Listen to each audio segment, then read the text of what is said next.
Hello, my name is Guy and welcome to this sixth and final vlog in this series about what it looks like to be a follower of Jesus. And if this is the first of this series of vlogs that you've come across and are listening to, firstly, it's great to have you along. And secondly, it's absolutely no problem that you are choosing to start, as it were, at the finish line.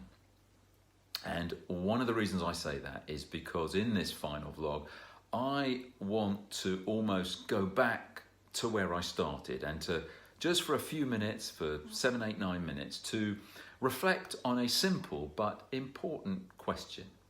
And the question is this: why is it so important for us to build in these practices of Jesus that I've been talking about into the rhythm of our daily lives? Why is this so important? Well, firstly, a couple of bits of context to set up this kind of reflection on the why question. And the first thing is this: these practices that I've been talking about, these practices of Jesus, whether it's simplicity, simplifying our lives, cutting out the clutter, whether it's silence, cutting out the external noise, but also the internal noise, the constant reworking of life and events and questions and concerns we have, and of taking time to be silent in Jesus' presence, or solitude, or the Sabbath, the idea of putting aside one day every week when we do not work and we rest and sort of celebrate and worship.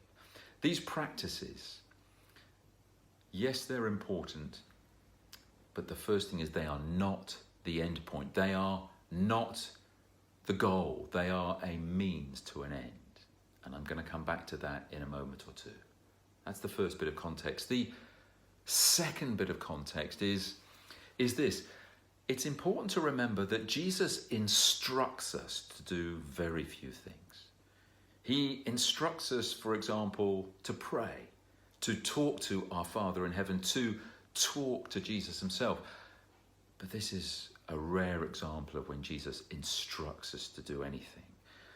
Jesus' life is characterized by example and by invitation. Example and invitation. So as we think about those things, I reflect on the first 4 books of the New Testament: Matthew, Mark, Luke and John, which are in effect biographies of Jesus. They are stories about Jesus. And as we think about those stories, I'm reminded that we can learn a huge amount from what Jesus said, but actually we can learn just as much from how he lived. And these stories of Jesus from these first 4 books of the New Testament, when we listen to these stories of how Jesus lived, in listening to his story, it helps us make sense of our own story. When we understand Jesus better, it helps us understand ourselves and our own context.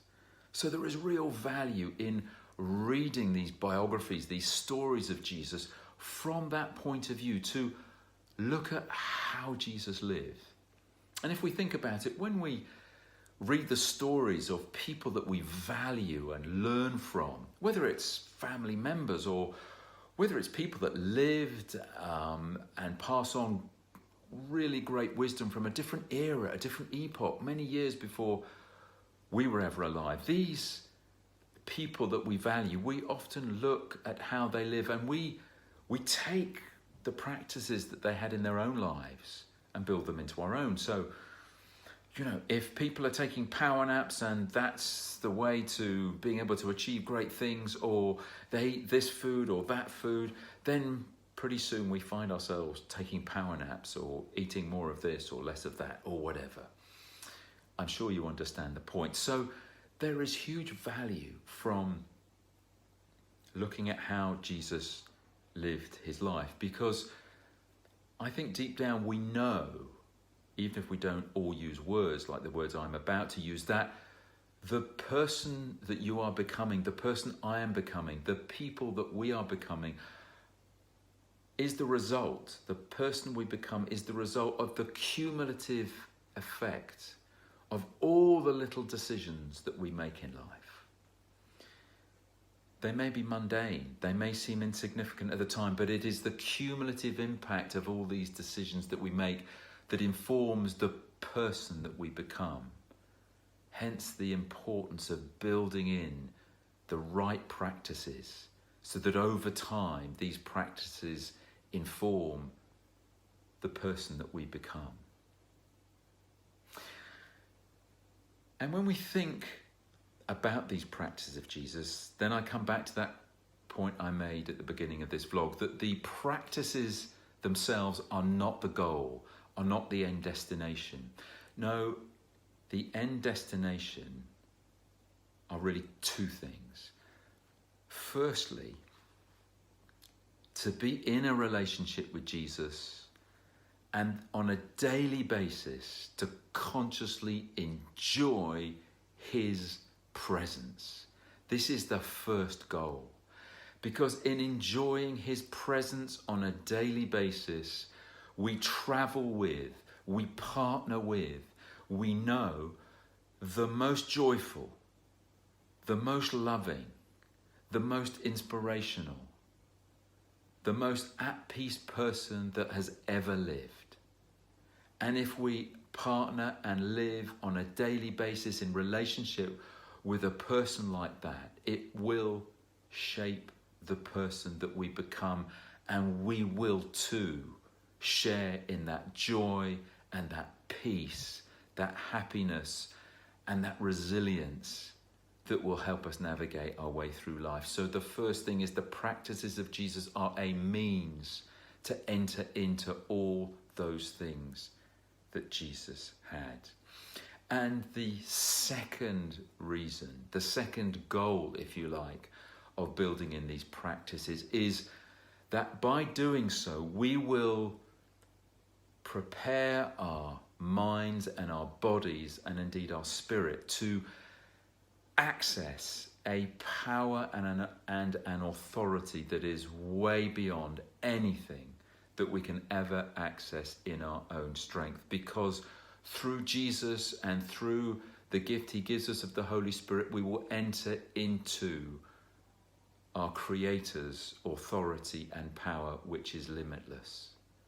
So these practices of Jesus give us the opportunity to partner and live and share a daily relationship with Jesus and to access this authority and power that is way beyond what we can ever access on our own. So, with this example and this invitation, I leave you with that thought that as you pursue these practices of Jesus, the real why that you're doing that is to enjoy that relationship with him, the most peaceful, joyful man that has ever lived, and to access this authority and power that is something way beyond we can ever experience and know in our own strength. So I wish you well, and many thanks for listening.